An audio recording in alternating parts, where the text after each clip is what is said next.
تو این دو تا لیوان که بهتون گفتم، توی یکیش مقداری آب می‌ریزید، آب آشامی می‌زنیم و روی این کاغذهایی که بهتون گفتم، اولین کاغذ میخوام واقعیتی که الان دارین باهاش دست و پنجه نرم می‌کنید رو بنویسید روی کاغذ. کسی که شغلی نداره، من روی کاغذ می‌نویسم بیکار. پس اون شخص الان بیکاره. روی کاغذ نوشتم بیکار، توی لیوان یه مقداری آب دارم. اولین لیوان شرایط الان رو می‌نویسید. روی لیوان دوم قرار لیوان آینده باشه، چیزی که شما می‌خواید توی زندگیتون اتفاق بیفته. رو کاغذ دوم می‌خوام اون چیزی که می‌خواید رو بنویسید.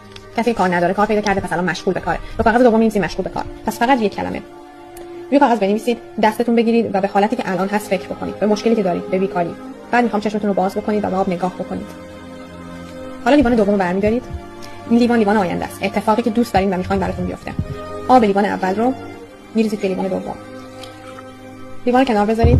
احساس نداشتن، بی‌شغلی و هر چیزی که ناشی از اون میشه می‌خوام کاملا فراموش بکنید. می‌خوام لیوان دستتون بگیرید و با تمام وجود احساس بکنید که الان توی دفترتون نشستید، همون شغلی که می‌خواید رو دارید، درآمد خوبی دارید از اون شغل. بعد از اینکه این احساس رو به آب دادین، می‌خوام آب رو بنوشید. و می‌خوام باور بکنید حالا اون اتفاقی که می‌خواید افتاده. کاری که شما انجام دادین بهش میگن پرش کوانتوم. روشی هست میانبر برای جذب سریع‌تر. پس خیلی‌ها میتونن به اسم این ویدیو رو بذارن جذب در 40